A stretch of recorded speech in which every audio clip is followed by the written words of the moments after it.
This is section 12.1 in your textbook on solving quadratics by completing the square. It's a different way to solve quadratics other than factoring. So there's several ways to solve quadratics, at least 3 or 4. The first technique you usually learn is factoring, and that's what we talked about in section 9.4. If the polynomial cannot be factored, then there are 2 other options. The first of these options is called completing the square. The other is the quadratic formula. So the quadratic formula is the next, section 12.2, and this section's on completing the square. Before we learn about completing the square, we must first talk about the square root property. So the square root property is something I mentioned back at the beginning of chapter 11, but now we actually have to put it into practice. So when I have x squared equals 9, and I go to square root both sides to solve it, x can equal positive or negative 3. There's actually 2 answers. And that is true anytime I have to square root to solve, is that I get 2 answers, one positive and one negative. So here, when I go to square root both sides, and I break down this radical, I get positive or negative 5 radical 2. And again, it's 2 answers. So we shorthand it by writing plus or minus 3, but it's actually positive 3 or negative 3. Here again, I'm shorthanding it by writing plus or minus 5 radical 2, but it's 2 answers, positive 5 radical 2 and negative 5 radical 2. Same thing here, when I go to square root both sides, I'll break down this radical, and I'll have x equals positive or negative 4 radical 2. So anytime I square root, I'm going to get 2 possible answers. And that's hard to remember. You'll catch me every now and then forgetting to put the plus or minus, because it's always 2 answers, and it is easy to forget. So we have 4 and 5. So x can equal positive or negative 2 radical 5. So breaking down radicals just like we did, just adding that plus minus on the front. You can take this a little bit further and really solve for x here. So we're going to add 14 to both sides. We'll have 2x squared equals 14. Divide both sides by 2. You can also take out a GCF of 2 and do it that way. You should get down to x squared equals 7. Then we go to square root both sides, and when we do that, we get positive or negative radical 7. 7 doesn't break down, so we just leave it like that. And again, that's 2 answers. Same idea over here. We can take out a GCF of 5, or we can just add 50 to both sides.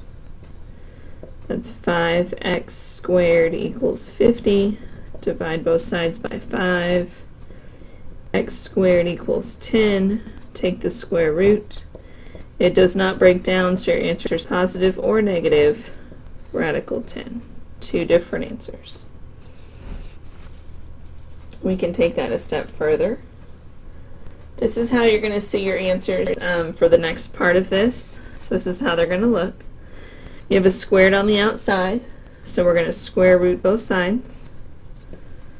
That'll leave us with x plus 1 equals, and we can break down this radical into 4 and 3, positive or negative 2 radical 3, which looks a little different. And then we're going to subtract 1 from both sides, and we're going to write it negative 1 plus or minus 2 radical 3. And it's actually 2 separate answers. Negative 1 plus 2 radical 3 is one answer, and negative 1 minus 2 radical 3 is the other. So in my math lab, they might make you write it separately, or you might be able to use the shorthand plus minus. Same idea over here. We're going to square root both sides. So we have 2x minus 5. This is going to be 16 and negative 1, so it's going to be 4i. And we're going to solve this just like we normally do, and I already forgot the plus minus. As soon as you square root, put that plus minus on there. So we're going to add 5 to both sides. That gives us 2x equals 5 plus or minus 4i. And we'll divide everybody by 2. So it's going to be x equals 5 over 2 plus or minus 4 divided by 2 is just 2i. Remember, that's two separate answers. 5 over 2 plus 2i is one answer, and 5 over 2 minus 2i is the other. So it looks like one answer when we write it like that, but I always want you to remember that it's two separate answers. So we'll get back to that here in just a few minutes. Let's talk about the concept of completing the square. So square root property is kind of a precursor, and we'll get back to it. Let's change gears here and talk about the concept of completing the square. It comes from factoring those perfect square trinomials. I've talked a little bit about those. Some instructors put more emphasis on those. I don't want to stress you out, but here's where they come into play with perfect square trinomials. So what I want you to do is pause the video, and I want you to factor each one of these trinomials. And I really want you to do this on your own. Don't just follow me. Pause the video, factor them on your own, and then look for the pattern. So the first one should have factored into x plus 4 times x plus 4, and the way we can write that is x plus 4, the whole thing, squared. The second one should have factored into x minus 3 times x minus 3, and we can write that x minus 3, the whole thing, squared. The last one should have factored into x minus 9 and x minus 9, and we can write that x minus 9 squared. So what I want you to do is look for some patterns that you notice in these perfect square trinomials. We know we get the same binomial twice. I want you to focus on the 4 as it relates to 16 and the 4 as it relates to the 8. So the 4 is half of 8. That's one thing to notice. And the 4 is the root of 16, the square root to be more specific. So 4 is half of 8 and the root of 16. That's true also for the 3 here. This 3 is half of 6.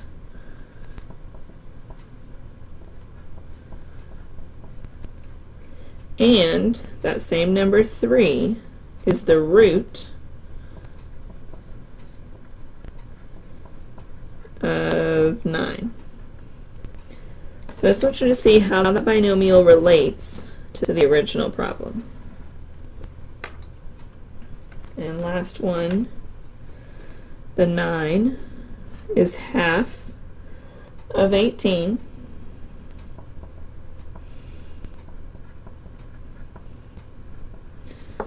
And 9, that same 9, is the root of 81.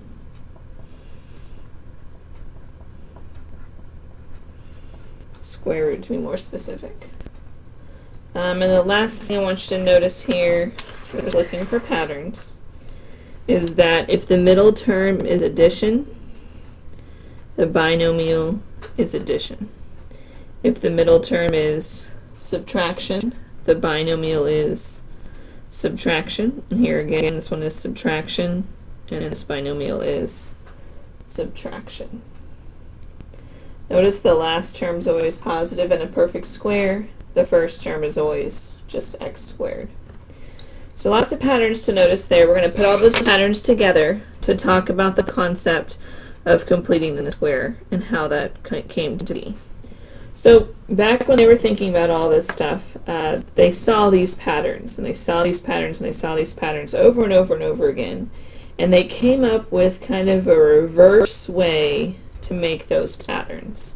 So completing the square is kind of forcing these patterns to happen, and you'll see what I mean here in just a minute.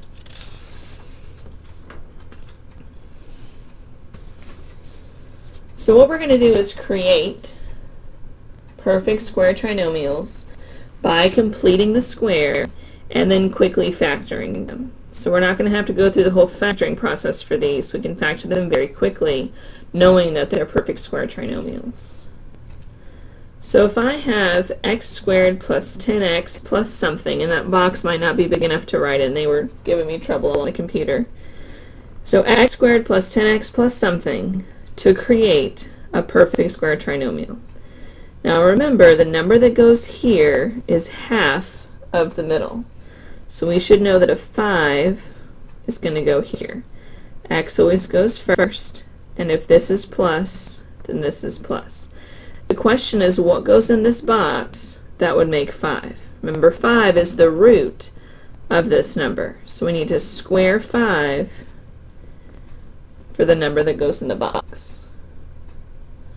I don't know if you caught all of that at the same time. We're going to do this a few more times so you can see the pattern. But it's half of that number, and then from here to here, you square it. Let's look at another one, see if you can see that pattern. I apologize, the box is kind of off. It was really not cooperating with me on the computer. So we have the middle term 12, which means we know this is going to be 6. It's positive, so we know this is going to be positive. We know this is going to be x. And we're going to take 6 and square it to fill in the box. So it's half of the middle squared. Half of the middle squared. Let's see if you can do that a little bit quicker. Half of the middle would be 8. Squared would be 64. So it's half of the middle, and then you square it. Half the middle squared. And then whatever sign is in the middle is the sign in the middle here. Let's try it again. Half the middle would be 4. 4 squared is 16. Because this is subtraction, that will be subtraction. So we're getting these factored without even thinking about it, and that's because we're creating these perfect square trinomials. Let's try it again. Half the middle would be 7. 7 squared is 49. And one last time. Half of the middle is 10. 10 squared is 100. So this is creating perfect square trinomials. We're forcing the pattern, we're forcing this to happen by adding on a number that's a perfect square that makes these nice clean binomials. So again, it's kind of a weird concept, takes a little bit of getting used to, but it's a very quick and easy process to get things solved when they won't factor. So we're going to use this concept to help solve quadratics, and this takes a little bit of getting used to. The first thing you want to do is set up your trinomial just like we did here. So we're going to have x squared plus 2x. We're going to put in an empty box. Your textbook just says a blank, but I like a full box. Kind of helps me see what I'm doing. Equals, the 4 is already there. And we know with equations, if I add something to this side, I'm going to have to add the same thing to the other side to keep the balance.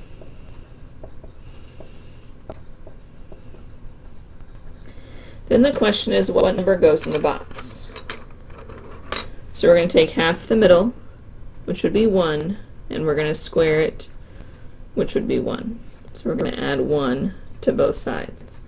So again, we're going to take half the middle and square it to put in the box. That's what goes in the box. Then from there, we're going to factor this, just like we did up here, super quickly. We know it's going to factor into x plus 1 squared, because we made it a perfect square trinomial. And then 4 plus 1 is 5. Make sure I have enough space here. And now this looks like the square root property problems we were talking about on the previous page. So once you have it factored, we can use the square root property. Plus or minus radical 5. I'm going to bring it over here. I can subtract 1 from both sides to get x equals negative 1 plus or minus radical 5.